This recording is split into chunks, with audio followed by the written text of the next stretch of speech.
Hello friends, मेरा नाम सुमित नागर है और आप सभी का स्वागत है मेरे इस चैनल डीवी क्लासेस में। तो आज मैं आपको यहाँ पर फंडामेंटल ऑफ ह्यूमन ज्योग्राफी के चैप्टर 2 के एमसीक्यू जो है कराने वाला हूँ। इसमें टोटल जो है आपके 15 एमसीक्यू होंगे और प्लस आपके एनसीईआरटी के भी जो बैक साइड पे जो क्वेश्चंस होते हैं वो भी इसके अंदर होंगे। तो आपको बताना है कि आपका कितना स्कोर हुआ, 15 में आउट ऑफ 15 आपने जो है कितना स्कोर करा, आपको कमेंट सेक्शन में बताना है।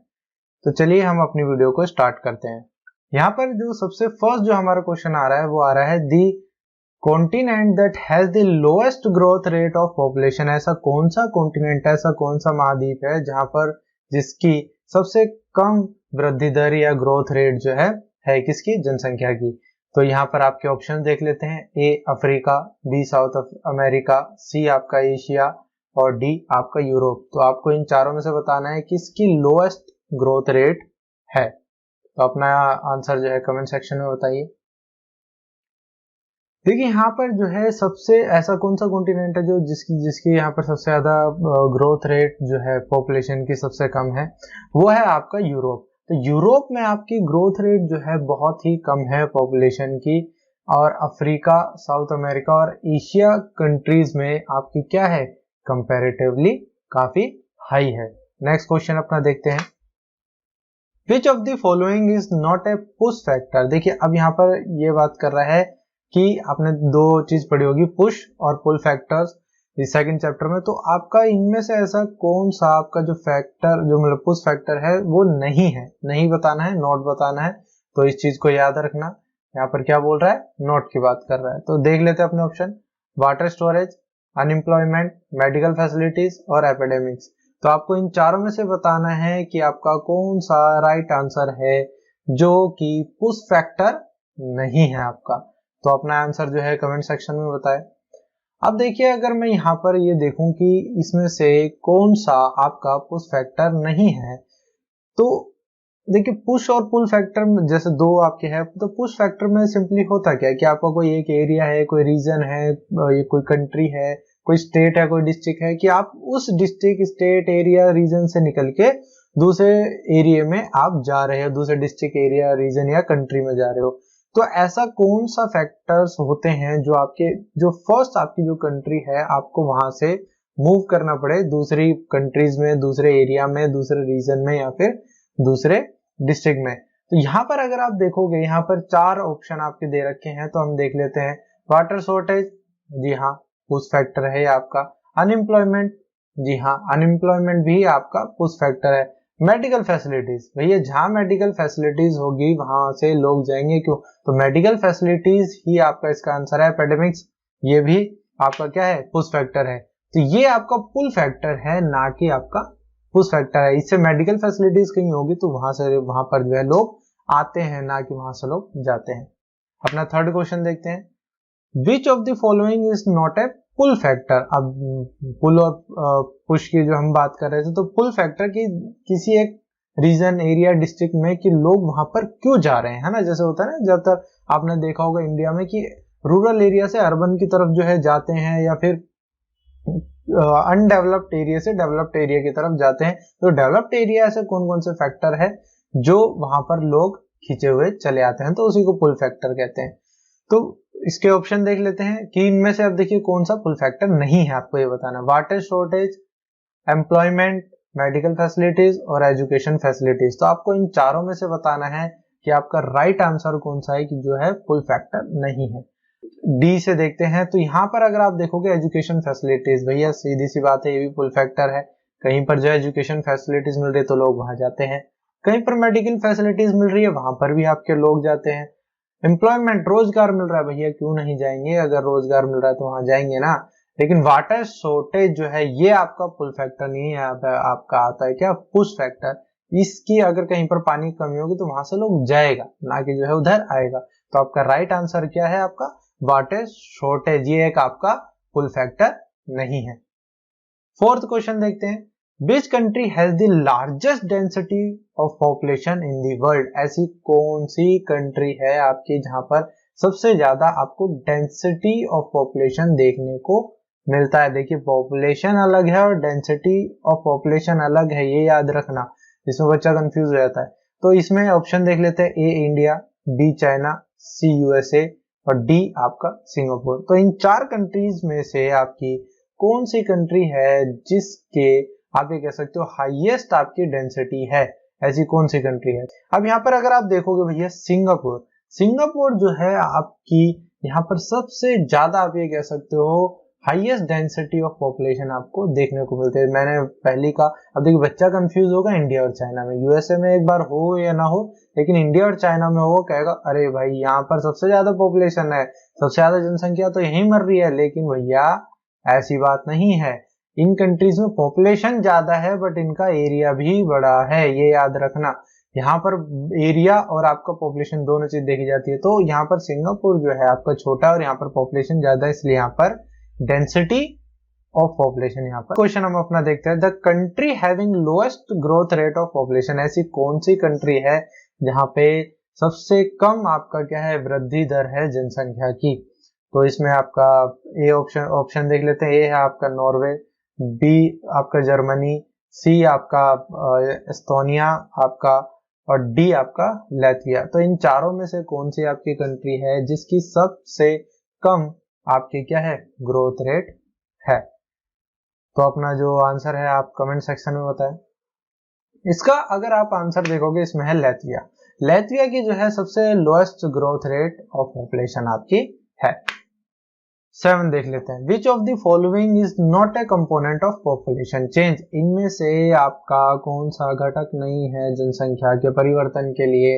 इसमें से ऐसा कौन सा कंपोनेंट है, मतलब कंपोनेंट नहीं है, ये नोट को जरा ध्यान से देखना, ये कंपोनेंट नहीं है इसका पॉपुलेशन चेंज का।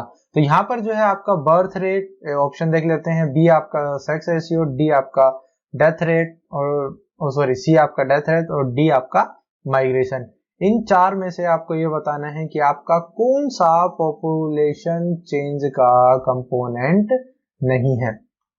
अब यहाँ पर अपना जो है राइट आंसर देख लेते हैं। देखिए बेसिकली सीधा आप याद रखें कि बर्थ, डेथ और माइग्रेशन, ये तीनों आपके क्या है पॉपुलेशन चेंज के कंपोनेंट है।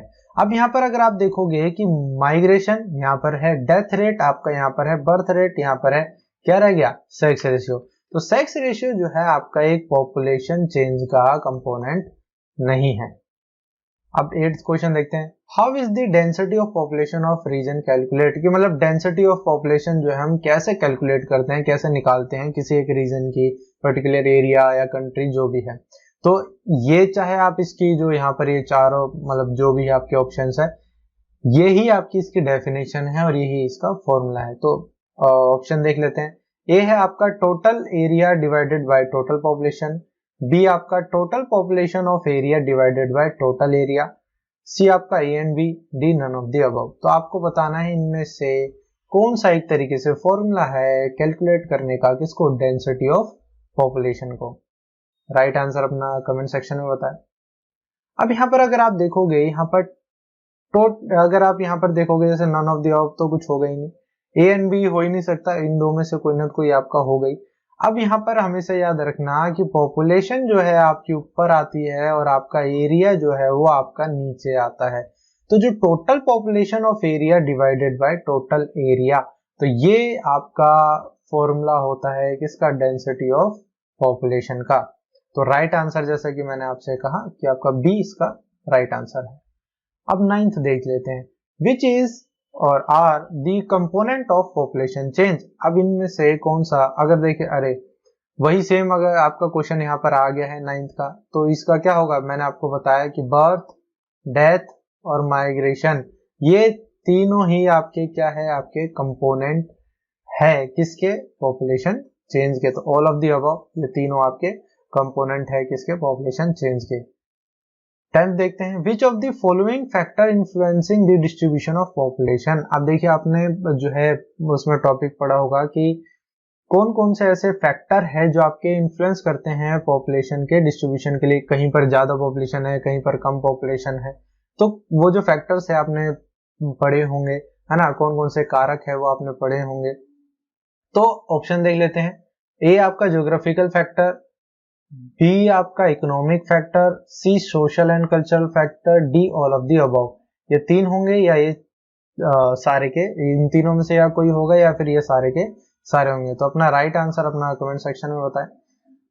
तो यहाँ पर अगर आप देखोगे, देखिए ये तीनों के ही तीनों आपके क्या है, आपके डिस्ट्रीब्यूशन ऑफ पॉपुलेशन को इन्फ्लुएंस करते हैं ये तीनों के तीनों फैक्टर, आपके geographical factor, economic factor, social and cultural factor. Geographical में आपने पढ़ा था वाटर, लैंड, क्लाइमेट, ये सब एक्सेट्रा। इकोनॉमिक में आपने मिनरल्स, इंडस्ट्रीज, ये सब आपने माइनिंग्स वगैरह वो सब आपने देखा होगा।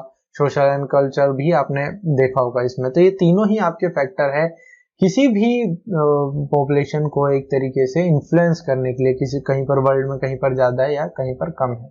अब देखिए, अगर ये वीडियो आपको पसंद आ रही है तो लाइक करें, अपना स्कोर कमेंट करें और चैनल को सब्सक्राइब करना ना भूले। बेल आइकन को जरूर दबाएं जिससे मेरी जो लेटेस्ट नोटिफिकेशन होगी मेरे किसी भी आप वीडियो की वो आपको मिल जाएगी। 11th क्वेश्चन देखते हैं। In the dash stage of demographic transition theory, the fertility and mortality decline। अब देखिए, आपने डेमोग्राफिक ट्रांजिशन थ्योरी जो है आपने पढ़ी होगी, उसके अंदर ये पूछना चाह रहा है कि ऐसी कौन सी स्टेज है जहां पर आपकी फर्टिलिटी और मोर्टेलिटी आपकी क्या कर जाती है, डिक्लाइन हो जाती है, कमी आ जाती है उसके अंदर। तो आपको ये बताना है तो कौन सी स्टेज है। तो ऑप्शन देख लेते हैं। A first stage, B second stage, C third stage, D none of the above. तो अपना राइट आंसर बताएं। अब देखिए, यहाँ पर अगर आप देखोगे कि कौन सी ऐसी स्टेज है जहां पर फर्टिलिटी और मोर्टेलिटी डिक्लाइन करती है आपकी, ठीक है। फर्स्ट स्टेज में तो भैया दोनों ही हाई रहती है, काफी जो है हाई रहती है ना। लेकिन अगर मैं सेकंड स्टेज को अब अगर मैं बताने लगूं तो थोड़ी वीडियो लंबी हो जाएगी। इसका जो राइट आंसर है वो है थर्ड स्टेज। थर्ड स्टेज में आपकी क्या है, मोर्टेलिटी और फर्टिलिटी आपकी दोनों ही डिक्लाइन कर जाती। तो वो जो है उसमें जो आपकी थर्ड स्टेज होती है ना, कि आपने यहाँ पर देखा होगा इस तरीके से था कुछ, है ना। यहाँ पर आपका बर्थ और डेथ दोनों चीज दिखा रहा था। बर्थ आपकी हाई रहती है, डेथ आपकी डिक्लाइन हो जाती है। और लास्ट स्टेज में क्या होता है कि बर्थ और डेथ आपकी दोनों ही डिक्लाइन हो जाती है, और फर्स्ट स्टेज में क्या था आपकी दोनों ही हाई रहती है। तो ये आपका डेमोग्राफिक ट्रांजिशन थ्योरी, आप इसको अच्छे से रीड करना। ये आपके एनसीईआरटी के क्वेश्चन है। अब इसमें जो 12th क्वेश्चन है वो क्या पूछना चाह रहा है, विच one of the following continent has the highest growth of population. ऐसा कौन सा आपका कॉन्टिनेंट है जहां पर हाईएस्ट ग्रोथ ऑफ पॉपुलेशन है। आप तो आपको इनमें से ऑप्शन देख लेते हैं, आंसर बताना है। ए आपका अफ्रीका, बी आपका साउथ अफ्रीका, सी आपका एशिया और डी आपका नॉर्थ अमेरिका। इन चारों में से कहां पर हाईएस्ट ग्रोथ ऑफ पॉपुलेशन आपको देखने को मिलती है। तो इसका जो राइट आंसर है वो है आपका अफ्रीका। देखिए, जहां पर भी आपको दिखे कि पॉपुलेशन में काफी ज्यादा मतलब ग्रोथ रेट जो है हाई है, वो आपकी लेस डेवलप्ड जो कंट्रीज है, जो आपकी लेस डेवलप्ड कंट्रीज है या अंडर डेवलप्ड कंट्री है, भैया बात एक ही है, उन्हीं कंट्रीज में आपको ये चीज देखने को मिलती है। तो अफ्रीका जो पूरा कॉन्टिनेंट है वहां पर हाईएस्ट ग्रोथ ऑफ पॉपुलेशन आपको देखने को मिल जाएगा। 13 which one of the following is not an area of sparse population. अब इसमें से ऐसा कौन सा एरिया है जहां पर सबसे कम आपकी जो है पॉपुलेशन, आपको जनसंख्या जो है देखने को मिलेगी। तो बताना है आपको। हाँ, इसमें नॉट पूछ रहा है, ये याद रखना कि इनमें से कौन सा ऐसा एरिया है जहां पर कम पॉपुलेशन नहीं है। सॉरी, वो गलत बोल दिया होगा मैंने पहले। फर्स्ट ऑप्शन देख लेते हैं, the Atacama, B South East Asia, C equatorial region, D polar region. तो इनमें से ऐसा कौन सा एरिया नहीं है जहां पर पॉपुलेशन आपकी कम है। तो इसमें जो राइट आंसर है वो आपका साउथ ईस्ट एशिया यानी कि बी। अगर आप देखेंगे अटकामा, भाई ये तो डेजर्ट है पूरा, तो यहाँ तो पॉपुलेशन ना के बराबर होगी। इक्वेटोरियल रीजन, जो अर्थ का इक्वेटोरियल है, वहां पर जो है टेम्परेचर काफी हाई रहता है, ह्यूमिडिटी काफी हाई रहती है, तो वहां पर सुटेबल जो है क्लाइमेट आपको जो है वो नहीं मिलता है, तो इसलिए वहां पर भी पॉपुलेशन। और ये तो बात हो गई पोलर रीजन की, तो पोलर रीजन में तो कोई रहता ही नहीं। तो ये आपका साउथ ईस्ट एशिया, वही आपका जितने भी मलेशिया, इंडोनेशिया, आपके थाईलैंड, ये सब यहाँ पर तो भैया पॉपुलेशन है ही, ठीक है। तो ये आपका राइट आंसर है। 14 का देख लेते हैं, विच one of the following is not A push factor. Again आपका पुशफुल से आपका है, नॉट पूछा है, दोबारा से इस चीज को याद रखिए। इनमें से कौन सा आपका पुश फैक्टर नहीं है। ऑप्शन देखते हैं, ए आपका वाटर शॉर्टेज, डी आपका एजुकेशनल फैसिलिटीज, सी आपका अनएम्प्लॉयमेंट, डी आपका एकेडमिक्स। तो आपका इन चारों में से आपको बताना है कि आपका कौन सा पुश फैक्टर नहीं है। ठीक है, राइट आंसर जो है इसका देख लेते हैं। अगर मैं यहाँ पर एलिमिनेशन मेथड से देखूं, अगर आपको पुश भी नहीं पता, पुल फैक्टर पता है, तो आपको ये पता ही होगी कि एजुकेशनल फैसिलिटी जो है वो आपका किस में आता है, आपका पुल फैक्टर में आता है। ये पुश फैक्टर का पार्ट नहीं है, तो इसका राइट आंसर वैसे यही होगा। अब push factor what is shortage, भाई जहां पर कमी होगी वहां से लोग जाएंगे। अनएम्प्लॉयमेंट बेरोजगार, जहां से आपके रोजगार नहीं होगा, एम्प्लॉयमेंट नहीं होगा, वहां से लोग जाएंगे। एपिडेमिक महामारी होगी, वहां से लोग जाएंगे। लेकिन जहां पर एजुकेशनल फैसिलिटीज होंगी वहां से थोड़ा ना जाएंगे, तो वो आपका पुल फैक्टर में आ जाता है। तो एजुकेशनल फैसिलिटीज इसका राइट आंसर है आपका। 15 last question, which one of the following is not a fact, है ना। तो इनमें से कौन सा आपका फैक्ट नहीं है। Human population increase more than 10 times during the past 500 years. भैया इंसानों की जो है पॉपुलेशन जो है ये बहुत इंक्रीज हो गई है आपकी, मतलब 10 टाइम्स इंक्रीज हो गई है 500 सालों में। तो ये पूछ रहे फैक्ट सही है या नहीं है।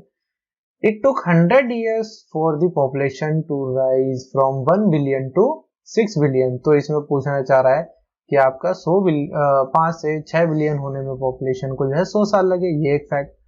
सी आपका population growth is high in the first stage of demographic transition, या फिर ऑल ऑफ द अबव, कि ये सारे ही फैक्ट आपके जो है नहीं है। तो इसमें राइट आंसर अगर आप देखोगे वो है आपका बी। देखिए पॉपुलेशन जो है 10 टाइम इंक्रीज हुई है 500 सालों में, ये फैक्ट है, ये राइट है। पॉपुलेशन ग्रोथ जो है काफी हाई रहती है डेमोग्राफिक ट्रांजिशन थ्योरी की फर्स्ट स्टेज में, ये भी एक फैक्ट है। लेकिन ये जो बात कर रहे हैं आपके 100 ईयर में 5 to 6 बिलियन हो गया, नहीं भाई, जो फर्स्ट मतलब आपका जो 1 बिलियन to 2 बिलियन हुआ था वो उसको होने में 100 साल लगे थे, बाकी को नहीं। यहाँ पर जो है 5 to 6 बिलियन होने में आई थिंक इतना है कि 15 ईयर्स जो है आपके लगे। 15 सालों में 5 से 6 बिलियन आपकी हो गई, और 6 से 7 बिलियन होने में कितना टाइम लगा आपका, 12 साल। अब अगर 7 से 8 होने में जो ऑलमोस्ट हो रहा है, तो उसको कह रहे हैं कि वो 10 सालों में जो है ये हो गया। तो आपको ये टाइम पीरियड सारा आपके बुक में जो है लिखा हुआ है। Thanks for watching my video. अगर आपको ये वीडियो अच्छी लगी तो सब्सक्राइब करें और बेल आइकन को जरूर दबाएं, जिससे मेरी जो लेटेस्ट नोटिफिकेशन होगा वो आपको मिल जाएगा। और अपना जो स्कोर है आपका वो कमेंट सेक्शन में जरूर बताएं। Thank you for watching my video.